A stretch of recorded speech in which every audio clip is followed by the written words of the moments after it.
तहरीके इंसाफ का व्हाट्सअप जो ये धरना नाकाम हुआ है, बताया जाता है कि इसमें क्योंकि मम्मी डैडी माहौल के लोग जो थे ना, एलीट क्लास या थोड़ी सी अच्छी क्लास के लोग, गरीब आदमी नहीं जी। थे। तो गरीब आदमी तो सड़कों पर मार भी खा लेता है या सारी उसकी ज़िंदगी तगदों में और जद्दोजहद में गुजरती है। तो क्या आप समझते हैं कि ऐसा ही हुआ कि जब डंडे खाने की बारी आई, जेलों की बारी आई, तो माजी में तो जुल्फ़कार अली भट्टो और ऐसे कई बेशुमार लीडर आए कि जिनके पीछे लोगों ने सड़कों पर मारे भी खाई, जेलें भी काटी। क्या इमरान खान का जो कारकुन है, वो जेल नहीं काट सकता या वो सड़कों पर डंडे नहीं खा सकता? जाहिर साहब जो है इमरान खान की मकबूलियत जो है वो पाकिस्तान में इस नंबर 1 पे है। ठीक। तो इसके कारकुन जो है, इसका जो क्राउड है, वो इसमें कोई शक नहीं है कि वो चार्ज हैं, उनके जज्बात जो है बड़े एग्रेसिव हैं। जो उनके साथ वो समझता है कि हमारी हुकूमत को घर भेज के हमारे साथ बहुत बड़ी ज़्यादती की गई है। ठीक है। तो इमरान खान की पॉपुलैरिटी ग्राफ पे तो अब कोई शक नहीं है। ठीक है। दूसरी जो बात इसकी कामयाबी नाकामी पे है, वो इनकी हिकमत अमली जो है वो जिस गलत हो सकती है कि बिल्कुल सही। इसको कामयाब बनाना किस तरह बनाना चाहिए था, किस तरह नहीं बनाना चाहिए था। इसमें मैं समझता हूँ कि जो गवर्नमेंट की मजबूती का बायस बना है, जो राना सनाउल्लाह जो है, जो उसको एक मौका मिला है, वो मौका इस वजह से मिला है कि वो शेर शीर साहब के जो गैर ज़रूरी बयानात थे कि हम गिराओ जलाओ ठीक है। करेंगे, गिरा देंगे, लाशें गिरेगी और ये खूनी होगा, मार्च होगा। उसको उसको उसने जो शक्ल दी है, वो शक्ल जो है वो आवाम ने कबूल नहीं की। और उस शक्ल उसकी शक्ल में जो है वो लॉन्ग मार्च जो है, ये इनके लिए जो है जाम मार्च बन गया है। अच्छा तो अब मैं समझता हूँ कि अगर अगर जो पीटीआई की जो जेन्युइन क़यादत है, मसलन शाह महमूद कुरैशी है, असद उमर है, या इसके साथ जो और पीटीआई के जो नज़रियाती वर्कर कारकुन हैं, अगर उन पे ज़्यादा फोकस करते तो इसका जो है कोई मंतवी खेज़ नतीजा जो है, कोई इसका रिज़ल्ट बेहतर आ सकता था। तो ये जो क्या है, फ़ायद चौधरी और शेर रशीद और शहबाज गिल, ये ऐसे लीडर हैं कि ये एक पीटीआई के लिए एक बहुत बड़ी मुसीबत इमरान है। खान को ये ले डूबे हैं। इमरान खान को ये लोग ले डूबे हैं, और इमरान खान की हो सकता है कि हिकमत अमली इससे मुख्तलिफ होती अगर वो अपनी लाइन पे चलते। मेरा मेरा अब जो ख्याल है कि इमरान खान जो है अब इनकी लाइन पे, शेर रशीद और फ़वाद चौधरी की लाइन पे नहीं चलेंगे। वो एक और पीटीआई यही की। वजह कि पंजाब में अब तब्दीली जी, शफकत महमूद को जी, जी। हटाकर जो है शाह महमूद कुरैशी को एंटर कर दिया गया है। जी, अच्छा।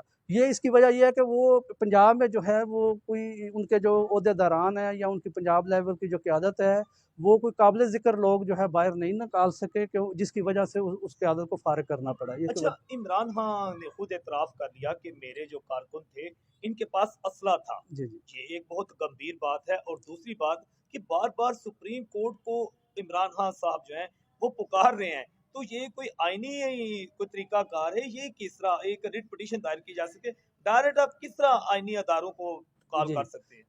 असल में न्याज़ साहब, खान साहब की एक प्रॉब्लम ये है कि उनके बहुत सारे बयानात जो है खुद ही जो उनके खिलाफ जो है एक वबाल जान बन जाते वाले हैं। जान बन जाते हैं, चार्जशीट पैदा कर देते हैं। उनको इस बात की कोई ज़रूरत नहीं थी कि एक तरफ राना सनाउल्लाह कह रहा था कि ये मसल्ला जत्थे हैं, ये मसल्ला होके आएँगे, ये खून खराबा करेंगे। तो इमरान खान के बयान के बाद जो है राना सनाउल्लाह के बयान की जो है वो उसको तक़वियत मिल गई है कि बिल्कुल वाक़ई सही। ये जो है खूनी मार्च करना चाहते थे, फ़साद करना चाहते थे। इसमें खान साहब ने एक बात खुद की है कि जो है, अगर मैं वहाँ से वापस ना जाता तो वहाँ पे कत्लो गारत होनी थी और खून खराबा होना था। तो मैं समझता हूँ कि खान साहब को जो है, ठीक है, क्राउड में मुख्तलिफ लोग होते हैं, जब हुजूम इकट्ठा होता है तो आप किसी की गारंटी नहीं ले सकते। बिल्कुल ठीक। लेकिन जो लीड खुद कर एडमिट करना, जी हाँ, खुद तस्लीम खुद करना। एडमिट करना, और जो इस पार्टी का सरबराह जो लीड कर रहा है, उसके मुँह से ये बात जो है वो ज़ेब नहीं देती। और मैं समझता हूँ कि उसने राना सनाउल्लाह के बयानात को जो है वो मज़ीद जो है उसको तक़वियत दी है। अच्छा सर, अब इसका अंजाम क्या? क्या इमरान खान वाक़ई ही अब क्या दोबारा तारीख देंगे या लॉन्ग मार्च क्या होगा? इमरान खान का मुस्तकबिल क्या है? असल में न्याज़ साहब, बात ये है कि पार्टियों के अंदर मुख्तलिफ सोच, मुख्तलिफ राय होती हैं। तो मैं समझता हूँ कि इमरान खान जो तरीके मार्च के नतीजे में आज तक कोई गवर्नमेंट नहीं गई, और ना ही ये गवर्नमेंट को घर भेज सकते हैं। गवर्नमेंट ने अपनी कारकर्दगी, अपनी परफॉर्मेंस की वजह से ही घर जाना होता है। जो गवर्नमेंट परफॉर्मेंस नहीं देती, आवाम के दिलों से वो निकल जाती है, और उसके मुकाबले में जो उसकी अपोजिशन होती है, आज की अपोजिशन कल की गवर्नमेंट होती है, और आज की गवर्नमेंट कल की अपोजिशन होती है। तो सियासत में कोई बात हरफ आखिर नहीं होती। खान साहब को मैं समझता हूँ कि इस वक्त सियासी हिकमत अमली की तरफ जाना चाहिए, और बेहतर ऑप्शन उनके पास यही है कि वो अपने जो उनके पार्लियामेंट में एक बहुत बड़ी अक्सरियत उनके पास है, वो अपोजिशन में जाएँ, और जो जो आप देखें ना कि चेयरमैन नायब का जो मामला है, उन्होंने बड़े अच्छे तरीके से जो है वो अपोजिशन लीडर, जो अगर उनकी मर्जी राजा रियाज अपोजिशन लीडर ना होता, पीटीआई का अपोजिशन लीडर होता, तो उनको ज़रूर कंसल्ट करना पड़ता था। और उस कंसल्टेशन नतीजे में जो है इनको भी जो है उनको अकोमोडेट करना पड़ना था।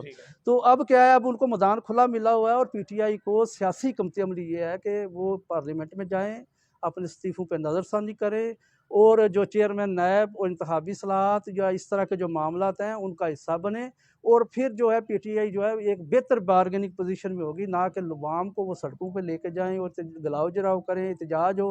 और मुल्क पहले ही मुआशी बुरान का जो है शिकार है, और पीटीआई के लॉन्ग मार्च में नाकामी की सबसे बड़ी वजह यह है कि उनकी टाइमिंग बहुत गलत थी।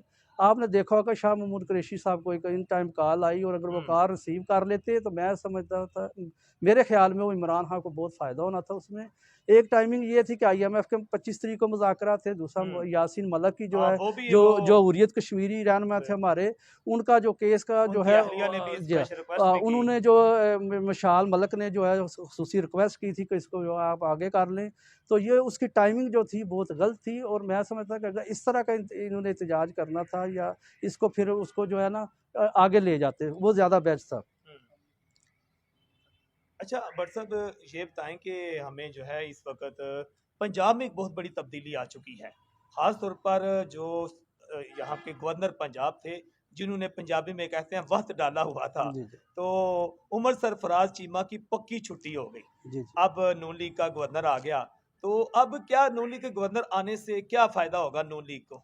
सर फ़ायदा ये हुआ है कि आते ही उन्होंने जो है हलफ जो है कबीना का हलफ जो रुका हुआ था गवर्नर की वजह से, वो हलफ जो अब हो गया है। तो बात ये है कि जो गवर्नर साहब थे, जो उमर सरफराज चीमा साहब, उनके पास इतने इख्तियारात नहीं थे जिस लेवल पे वो जो इस्तेमाल कर रहे थे। उन्होंने जो है वो अपनी ज़रूरत से ज़्यादा, आइनी हदूद से ज़्यादा, अपने कद से ज़्यादा जो है वो उसको जो है ना जो जितना बढ़ाना था उन्होंने वो बढ़ाया है।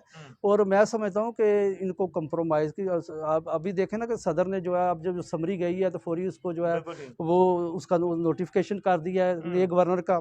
तो अब सारी चीज़ें आस्ता आस्ता कूल डाउन होने जा रही हैं। और अच्छा, अब सदर को क्या हो गया आरफ अलवी साहब को कि यकदम ही वो कूल डाउन हुए? उनको क्या कूल डाउन किया गया है? उनको भी कूल डाउन किया गया, उनको बताया गया है कि अगर आपने सदर रहना चाहते हैं तो आपको जो है फिर मुल्की मुफाद देखना होगा, किसी जमात पार्टी की आप कारकुन बन के सदारत नहीं कर सकते।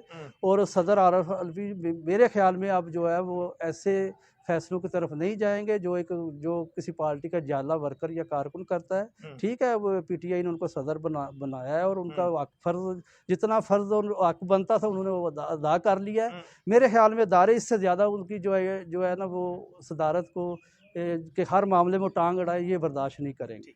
सर, आखिरी सवाल आपसे कि अब सदर पाकिस्तान और ख़ास तौर पर जो स्पीकर पंजाब असम्बली हैं चौधरी परवेज़ इलाही, ये दो मोहरे रह गए हैं पीटीआई के पास जिन्हें वो गाय बगाए इस्तेमाल करेंगे, लेकिन क्या अब ये मोहरों के तौर पर स्पीकर ने भी बड़ी सियासत की है चौधरी परवेज़ इलाही साहब ने, तो क्या वो सदर पाकिस्तान के अब कूल डाउन होते हैं आपको नजर आएंगे कि वो किसी और तरह की सियासत करेंगे? न्याय साहब, आपने बड़ी अच्छी बात की है कि चौधरी परवेज़ इलाही जो है इन्होंने हमेशा वो सियासत की है जो मुल्क की पस मंज़र को देख के। ये बड़े समझदार सियासतदान हैं और बड़े दूरअंदेश सियासतदान है। ये पहली पाकिस्तान की हिस्ट्री में पहला मौका है कि जब इनके हाथ कुछ नहीं आया, लेकिन वरना तो ये अदारों की तरफ देख के अपने फैसले करते हैं। और मैं समझता हूँ कि चौधरी परवेज़ इलाही को भी अब कोई ख़तरा नहीं है। मेरे ख्याल में इनकी स्पीकरशिप पे कंप्रोमाइज़ हो जाएगा और नून लीग भी जो है उनके मामले में कूल डाउन हो जाएगी, क्योंकि शुजात साहब के बेटे चौधरी शुजात साहब जो मुस्लिम लीग के सदर भी हैं, उनके बेटे पहले ही कबीना को ज्वाइन कर चुके हैं और वो आइंदा इलेक्शन भी नून लीग के टिकट पर लड़ने की तैयारियां कर रहे हैं। और मैं समझता हूं कि ये जो है अब चौधरी परवेज़ इलाही जो है वो उस स्ट्रीम पे नहीं जाएंगे, क्योंकि वो समझदार, मचोर और एक ज़ीरक सियासतदान है जो माजी में उन्होंने गलतियां की है। मेरा नहीं ख्याल कि अब वो मज़ीद गलतियों दोहराने की जो है पोजीशन में है। हम अपने मोअज़्ज़ज़ मेहमान मोहम्मद अरशद भट्ट जो कि सीनियर सहाफ़ी हैं गुजरात से, इंतहाई मशकूर हैं। नाज़रीन, जिस तरह हमारी इस मौज़ू पर बहस वासा हुआ कि ख़ास तौर पर इमरान खान का सियासी मुस्तक़बिल क्या है। पहला उनका एहतजाजी धरना होने से पहले ही नाकाम हो गया। अगला धरना अभी 6 रोज़ की तारीख दी थी, 6 रोज़, छठा रोज़ उसका शुरू हो चुका है। अब वो कर पाएंगे या नहीं, इसका तो फैसला आने वाले वक्त में ही होगा। मगर सदर पाकिस्तान भी अब कूल डाउन हो चुके हैं। लगता है कि अब वो सियासी कारकुन के तौर पर उस तरह नजर नहीं आएंगे। जबकि इसके साथ साथ स्पीकर पंजाब असम्बली चौधरी परवेज लाही के हवाला से मोहम्मद अरशद भट्ट जो है सीनियर साहब ने इंकशाफ किया है कि वो अपना इस ओहदा को जारी रखेंगे, क्योंकि इनका कंप्रोमाइज होने का जो है अमकान नजर आता है।